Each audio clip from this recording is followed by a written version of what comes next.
I'm reading passages from Ask Not, The Kennedys and the Women They Destroyed by Maureen Callahan. This one is about Bobby Kennedy and the last day of Marilyn's life. Page 206.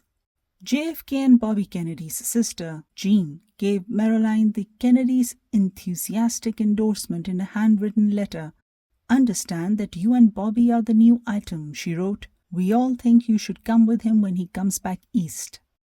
Almost everyone in the Monroe Kennedy social circle knew of her entanglements with Jack and Bobby. The men were titillated, all but DiMaggio. He thought the Kennedys were using Marilyn. So did the women in Marilyn's circle, especially the famous singer Phyllis McGuire and Jean Martin, married to Frank Sinatra's great friend and fellow Rat Packer, Dean Martin. Marilyn's Bobby, the general, she said, always took her calls at the Justice Department, no matter how busy he was. He would sneak off on trips to LA and pull up in his white 1956 Thunderbird and spirit her away for evening strolls on the beach. Just the two of them. She taught him how to do the twist. He asked her to call his father because few things would impress the old man more than a call from America's #1 sex symbol. Page 208. A few weeks later, the president came around again. She was falling in love with Bobby, but she still loved Jack Kennedy too. When he flew into Palm Springs in March of 1962, she spent a secret weekend with him in a cottage on an A-list star's estate. That A-list star was Bing Crosby. Then Jack was off and Bobby returned, and Marilyn grew suspicious. Were Jack and Bobby Kennedy having some kind of proxy war with Marilyn? Some incestuous sexual competition? Was she just another disposable blonde? Was this a game to them? Page 210. Over 2 weeks in June and July 1962, Marilyn made 8 calls to Bobby at the Department of Justice, and any time he refused the call was reason for her to panic. Page 315 to 316. Monroe biographer Anthony Summers uncovered some of the phone call records. One record showed that Monroe had called the Justice Department in Washington, D.C., Bobby's workplace, 8 times from June 25th to July 30th, 1962.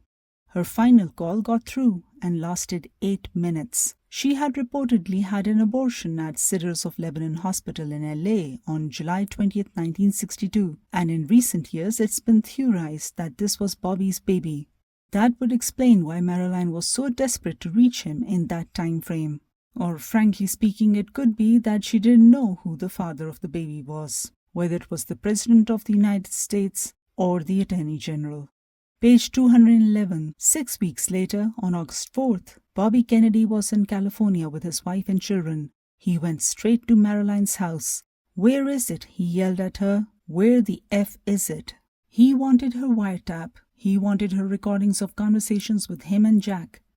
The FBI and the CIA, Bobby and Jack discovered, had bugged Marilyn's house and her phone line. It was a coordinated attempt to bring down both Kennedys. Didn't she get that? Marilyn had no idea what Bobby was talking about. Peter Lawford arrived and Bobby tried to play good cop. "We have to know," Bobby said. He was still yelling, but trying now to bargain rather than bully. "It's important to the family. We can make any arrangements you want, but we must find it." "Calm down," Lawford told Bobby. "Calm down. Something or someone got pushed into the wall or down to the floor." Then Bobby and Peter left. Hours later, at 7:30 that evening, Marilyn called Peter at home. He and Pat were throwing a party. Bobby would probably come, and they were all still expecting Marilyn too. But she would not be coming, now or ever. She had no last words for Bobby. "Say goodbye to Pat," Marilyn said to Peter. "Say goodbye to the president, and say goodbye to yourself, because you're a nice guy." Her body was found early the next morning, in the pre-dawn dark, by her housekeeper. She was face down on her bed, nude, with her phone still in her hand. She had been dead for hours. Judy Garland's "Over the Rainbow" played at her funeral. Marilyn died on August 4, 1962, at her home in Brentwood, California. The official cause was probable suicide, but suspicion has forever hung over John F. Kennedy and Robert F. Kennedy. The FBI was dispatched to Marilyn's home immediately after her death. Former senior FBI agent James Doyle later went public, saying the Bureau had been ordered to eliminate certain phone records.